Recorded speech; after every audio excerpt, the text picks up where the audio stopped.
Söy.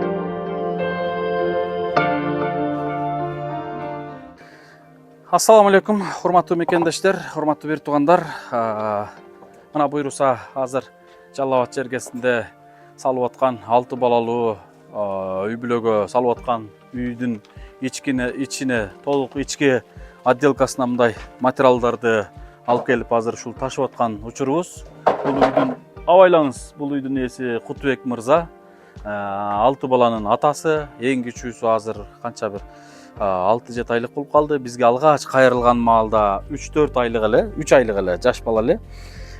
Үйү урап калганда бизге кайрылган. Эми башкы боюнча маалымат бербей эле коеюн. Дагы бир мурунку эфир видеолордон көрсөңүздөр толук маалымат ала аласыздар. Мына азыр ушул үйгө буйруса толугу менен үстү жабылып, шыбагы бүтүп, кече күнү түз эфирге чыккан элек, ошол түз эфирден элибиз колдоп 3 эшик маселеси чечилип калды эле. Мына азыр ушул эфир видео материал алып аткандан баштап түз эфир тарттык. Түз эфирде көрүүчүлөрүбүз аябай бир жакшы сөздөр менен колдоп берди. Биз азыр эмне материал алып келдик? Ошол үйдүн ичине, ички отделкасына материал алып келдик. Ошол шпаклевка, родбанк, гипсокартон откостторуна, потологуну эмдеп, рейка, жанагындай грунтовка, водомицон, краска, ошо майда чүйлөрдү алып келдик. Мисалы ошол Мойдом деген магазинден алганыбызда 11.700 болуптур. Ошол каражаттын тең жарымын ошол Мойдом магазини бизден жардам болсун деп 50%-ын түшүп берди, мындай айтканда. Менден жардам болсун деп ошол өзүнүн эмесин кошту окшойт. Анан 5000 канча калганда ушул экран аркасында биздин эфирибизди тартып аткан, бизден фонддун 2018 жылдан бери карай, 2019 жылдан бери карай медиа тармагын караган ушул Закир агабыз бир мартты кармап кетти окшойт. Бүгүн айлыгы тийип калган экен. Дароо ошол калган 5700'дү көрүп, биздин кыйналып атканыбызды өзүбүз кошо бул жүктү кошо тартып жүрөбүз да, эми ысык дебей, суук дебей дегендей. Ошону көрүп, эми дагы кимге метер кыйналып жардам сурамак эле деп, айлыгы тиер замат 5000 канча эмесин ошол жердеги жанагы 11.000 чемтанын жарымын Мойдом бүтүрсө, калганын ушу Закир агабыз бүтүрүп берди. Алла разы болсун Закир ага. Чоң рахмат сизге. Кудайым бергенге бере берет дейт го. Билем мен сиз ушундай берешен инсансыз. Негизи биз сизге айлык төлөп беришибиз эле. Биз фонд, бирок сиз фонддон эч кандай каражат сурабай, жада калса барган кызмат кылгам деп бара турган жериңизге жол акы дагы сурабай кээ бир учурларда. Эми өзүңүз кыйналып турсаңыз деле, өзүңүздө мүмкүнчүлүк андай эле болуп турбаса деле, бирок дайыма кайрымдуулук иретинде көп жардам берип келесиз. Алла разы болсун сизге, Закир ага. Дайым ушундай кайрымдуу болуп жүрө бериңиз. Негизи Закир агабыз балдар үйүндө чоңойгон. Мына бул Кутубек мырза дагы балдар үйүндө чоңоюп, ушундай тагдырда кичине Алланын сыноосунда болуп турат. Закир ага дагы ушул канчалаган сыноолорду баштан өткөрдү. Кайрымдуулукка берип жүрүп ошол сыноодон чыгып кетти да. Тырышып, баягы питинечилик, битирлик кылып отуруп эмес, кайрымдуулукка берешендүүлүгү менен берип жүрүп ушул кыйынчылыктан чыгып кетти. Кудайга шүгүр, мына Закир агабыз үй бүлөсү бар, жакшынакай кызы бар дегендей, өз башында үйү бар, үйлүү болгон. Кыскасы эмнече деген эмелерге ийгиликке жеттиңиз Закир ага. Эми ушунун аркасын өзүңүз билесиз да. Биздин Ак ниет аманат фонду менен биргеликте ушул жакшылыктарга жарышып жүргөндүгүңүзгө бирден бир себеп. Бирден бир себеп муктаждарга кол сунуп атканыңыз. Бирден бир себеп сиз өзүңүз эч кимиңиз жок, бир тууганыңыз жок, ата эне жок, жалгыз болсоңуз дагы, бирок мен жалгызмын дебей, бардыгына шүгүр кылып, Алланын берип аткан неаматына канаат кылып атканыңыз үчүн ушундай ийгиликтерге жеткирип атат да Закир ага. Бир эмес 3 жерде иштейт. Филармонияда ГОСТо иштейт, строительный компанияда иштейт, бизден фонддо кызмат кылат, убактысын бөлүп дегендей. Алла разы болсун. Ушундай достор мекендештер, мен азыр бул үйгө жүрүңүздөр. Эмне материалдар алынып атат. Негизи күндүн ысыгы бир 38-40 градуска чыгып атса деле, мына ушул жерде ушундай иштер болуп атат. Иштерде эмне материалдар алынып атканын, анын баардыгын биз сиздер менен бөлүшүп атабыз. Эжеңе жакшысызбы? Кантип атасыз? Сиздин классташтарыңыз байланышпадыбы? Байланышпады, байланышабыз деди эле, байланышпады. Биз күтөбүз. Кутубек мырзанын келинчегинин классташтары мага байланышты эле. 10 күндөн өттү. Эртең байланышабыз. Биз дагы өзүбүздүн аракетибизди кылып атабыз деп үмүткөр кылдыңыздар эле. Ошо боюнча жоксуздар. Албетте кабарын айтып койсоңуздар болду болгону. Урматтуу достор мекендештер, мына ушундай азыр үйдүн ичине эмне материалдар алындык. Ошол мен жогоруда айттым, эмне материалдар калды. Наркы конок бөлмөсүнө краска алышыбыз керек болушу мүмкүн, же болбосо обой алышыбыз керек. Анан люстралар дегендей, подрозетник эмелер, эми баягы ички отделкасында иштер боло берет билесиздер. Анча мелочевкалар деле билинбеген менен каражат кете берет. Эртең мына айнектерди коюп алсак, анан болот. Мына эшиктерибизди кече коюп кеткен. Машалла, мына карагыла. Эшик. Мына эшик деген өзү ушундай ачылып, ушундай жабылыш керек да, мына карагыла. Мынакей. Эшик деген ушундай ачылып, ушундай жабылыш керек да. Мына ротбанк, ушундай майда чүйдө материалдар келди. Анан тартып койсоңуз, МДФ алып келдик, достор. Ошол печка комнатасынын потологун МДФ кылабыз. 5073 сом болду МДФ. Ал эми полдун плинтустарын алып келдик, мындай болгон, толугу менен плинтустары. Ал эми полду толугу менен Адик мырза чечип берем деген. Гипсокартондор келди, достор, мынакей. Стяжканы болсо мынакей, мына стяжканын астындагы неме экен да, мынакка чыгып калыптыр. Биз могу стяжканы жөн эле шагылдын үстүнө куйган эмеспиз. Стяжканын астына ушундай жылуулук эмелер ташталып, анан стяжка коюлган. Эми стяжканы тегиздеп туруп, кайра ушундай жылуулук коюп туруп, үстүнө ОСБ ташталат. Анан дагы жүрүңүздөр, дагы эмне материалдар келди дешиңиздер мүмкүн. Ошол сырттагы фольгалар, ротбанк шпаклевкалар, так. Мынакей грунтовка, ушу мелочевка деле билинбей кете берет. Мындай пеналар дегендей. Мына красканын бирөөсү эле 850 сомдон экен да, мынакей. Так, эмне деген фирма экен? Aqua дейт. Мындай майда чүйдө, саморез, мындай.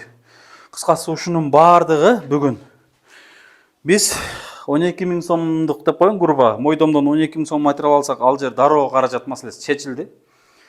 Анан МДФ 5073 сом болду, Рейка 4300 сом болду. Ошо менен ал жагы 9373 сомдук материал алдык. Ал жакты 1000 сом чечилди, ошондо 8373 сом. Анан плюс 2 кап цемент алдык Адик мырзадан. Ал 700 сом болсо, ошондо так 9000 сом, 8300, 9000 сом бүгүн материалдан карыз болуп турбуз, 9000 сом. Буга чейин ошол түз эфирдин көрдүңүздөр, тактадан 13 000дей карызыбыз бар эле.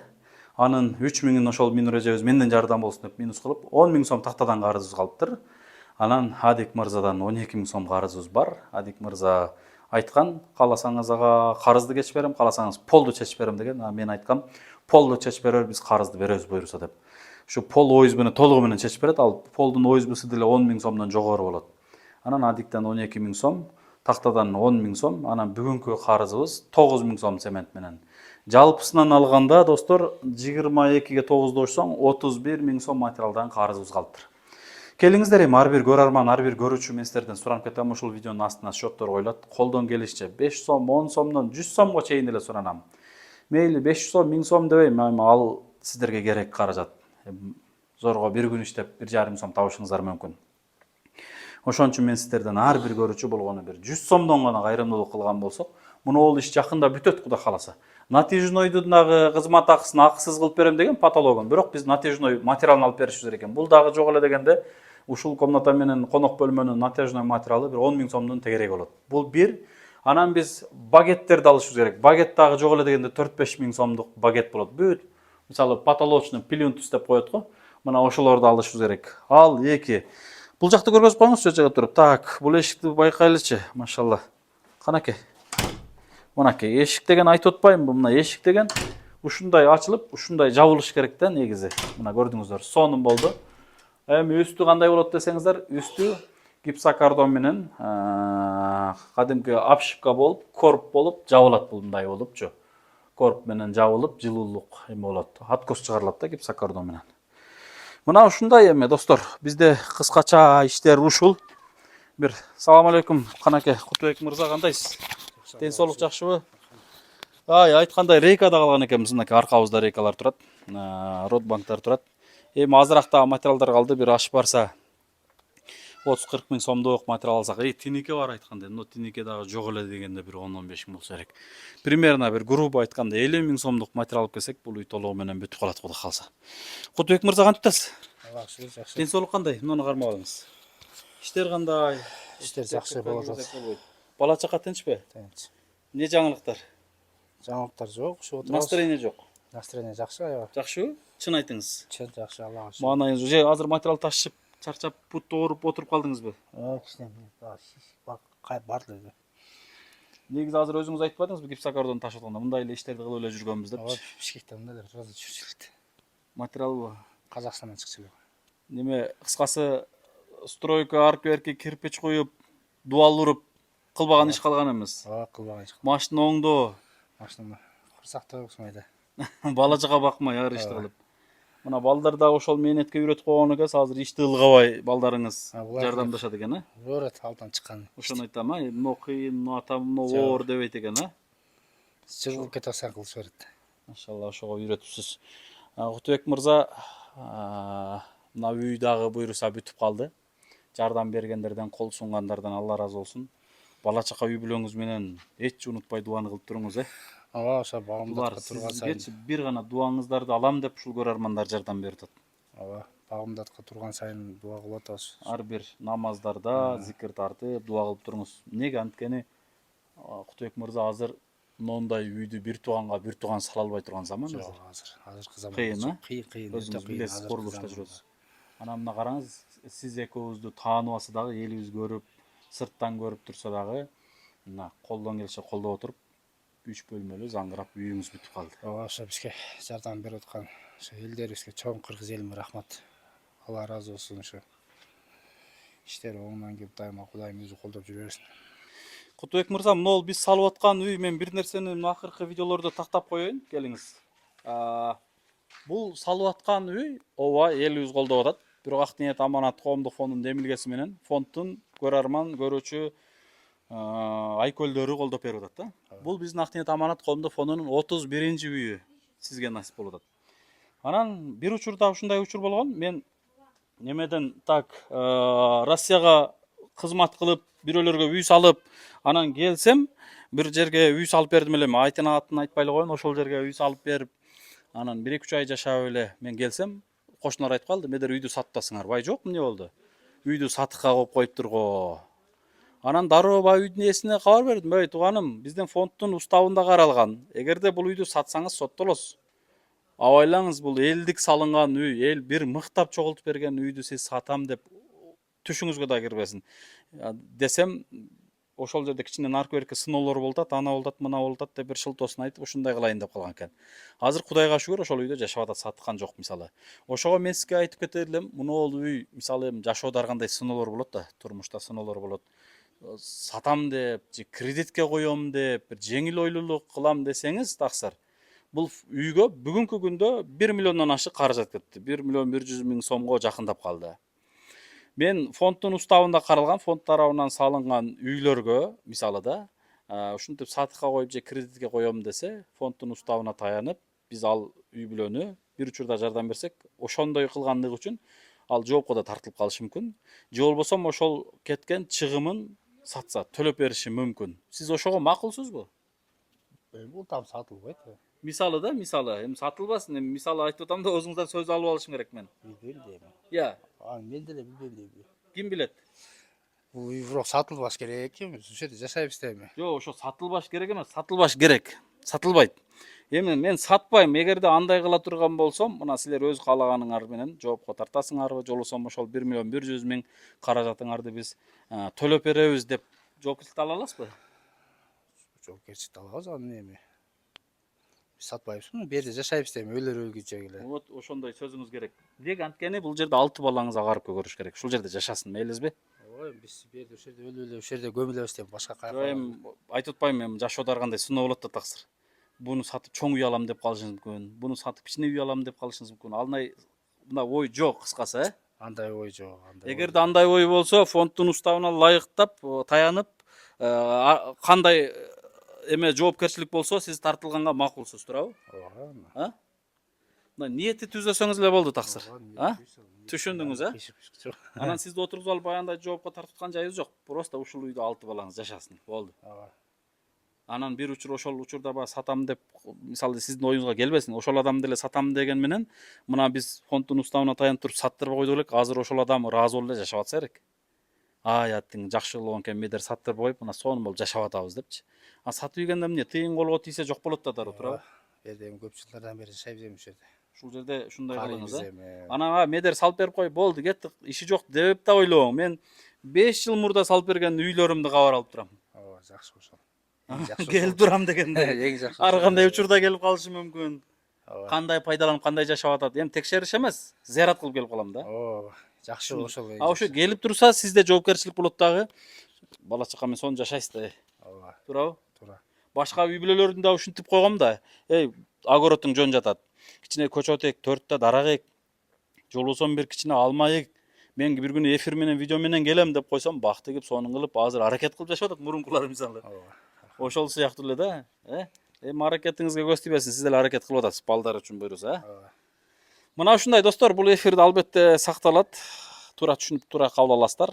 Мен бул иштеримди ар бир адам туура деп эле ойлосо керек. Кутбек мырза деле туура деп эле ойлойт. Бала чакасы абдан туура деп ойлойт. Бир учурда акылына келгенде.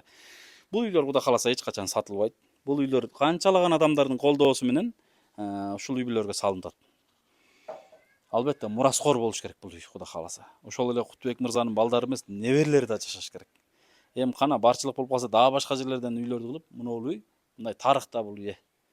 Абай айтат го, бул үйдү атам салып берген, мен бул үйдү жыгылып баратса эми бузбайм дейт го. Мына ушундай Кутбек мырза туура эле айтамбы бардыгын? Ооба, баарын Туура эле кабыл, туура эле түшүнөсүз да, Ооба, силерге чоң рахмат. Мындай үйдү ким салып бермек эле бизге? Салпайбыз муну. Кудай кааласа, ошондой эле болсун. Мына ушундай достор, баягы айтылган, жогоруда айттым го сөздөр, баягы өзүңүз эле мисалы катары көп көрүп угуп келесиз да. Атаман калган үй, же ата бабаман калган үй, буну сатмак турсун мен бузбайм дейт го, эскилиги келсе да, туурабы? Анын сыңарындай сиз дагы буну мага ушу кайрымдуу беришен көпчүлүк адам салып берген ушул үйлөрдө жакшылык болсун деп жакшы ниет кылып, балдарыңызга дагы баягындай үлгү кылып неме кылсаңыз, кийин балдарыңыз да элдин кызматында чоңое турган бир балдар болот иншалла. Иншалла, ошондой болсун. Буйруса. Мына ушундай достор, мекендештер, бунун баардыгын туура кабыл алып, туура түшүнөсүздөр деп ойлойм. Анткени эми баягы фонд тарабынан салынып аткан үйлөрдү эме кылып, мындай сурап, айтып деп түшүндүрүп турбасаң ар кандай ойлор келиши мүмкүн да. Анан дагы айтып кеттим го, мисалы биз ар кандай учурларда келип калышыбыз мүмкүн. Мисалы мурдакы үйлөргө айтып атпаймынбы? Барып турабыз, зыярат кылып турабыз, кабар алып турабыз. Кээ бирлерин айтам, мен баратам, 2 күндөн барам, же бир жумадайын барам, эшигиңиздердин астыларына көчөт эгип, ушундай кылың, мындай кылың десем, өздөрүнө стимул, мотивация болуп, ошол жерде бир өздөрүнүн үйүнө бак тигет, башка кылат. Ушинтип мындай жакшы жака жылыш болуп жашайт да. Туурабы? Бул эми баягы көзөмөлдөп текшериштик эмес, зыярат кылып, алар менен мамилени токтотпой турсаң, ошол жакшыраак да, мисалы, туурабы? Кийинкилерге да үлгү. Мына ушундай достор, мекендештер, албетте жардам бергендерден, кол сунгандардан Аллах таалам эки дүйнө ыраазы болсун. Мындай үйлөрдүн дагы да келиңиздер, көптөгөндөрүнө себепкер болойлу. Бир жакшы чыгынсакчы, ар бир көрөрман биригип эле бир айда бир үйдү салып берип коюп кете берсек болот негизи. Акыркы учурларда эми ар бирибиз жашоо турмуш шартыбызга байланыштуу кичине мындай басаңдап атабыз. Буйруса мен ойлойм, алдыда дагы көптөгөн иштерди жасайбыз. Мына ушул үйдүн бүтүшүнө жакынкы мына келаткан айдын июль айларынын ортолоруна бүтүрүп тапшырабыз деген ниеттерибиз бар. Ушул үйдүн толук бүтүшүнө дагы да кимде ким себепкер болом дегендер болсо, ушул видеонун астына счеттор турат. Колдон келишинче мен айтам го, 10 сомдон баштап 100 сомго чейин эле жардам бериңиздер. Ошол жетет иншалла ар бир көрөрман. Анан ал дагы жардам бергенде мүмкүнчүлүк жок болсо, ушул видеону максимально башкалар менен таратып коюңуздар. Жана видеого лайк басыңыздар. Ой пикир калтырып, комментарий жазып кетиңиздер. Сөзсүз мен ушуну гана сиздерден суранып кетем. Рахмат, жакшылыктарда жарышалы, жакшылыктарда бир бололу. Дагы ушундай иштерге Аллах таалам баардыгыбызды биргеликте себепкер кыла берсин иншалла. Эми сындап аткандар өз деңгээлине жараша аман эле болушун чындыгында. Буйруса, Биз жакшы ниет менен, жакшы мындай жөрөлгө менен алдыга жыла берсек, жакшылыктар алдыда Кудай кааласа. Жакын күндөрдө ушу кийинки үйүбүздү баштайбыз, сиздер менен бөлүшөбүз эле деп атам. Ошол үйдүн дагы дубалы ушул башталар алдында турат. Буюрса башталып калса аны дагы сиздер менен буюрса бөлүшөбүз. Алдыда дагы жагышы көп иштер бар. Күндүн ысыгы мына көрүп атасыздар 38-40 градуска жетип атат. Адам эмес, күн өзү көлөкө издеп көчөдө жүрөт чындыгын айткандачы. Бул ысыкта ушундай иштер жасалып атат. Эми Аллах таала мындай иштерде токтотпойт экен, жардам бере берет экен. Жакшылыктарда кошо жарышалы. Ассаламу алейкум.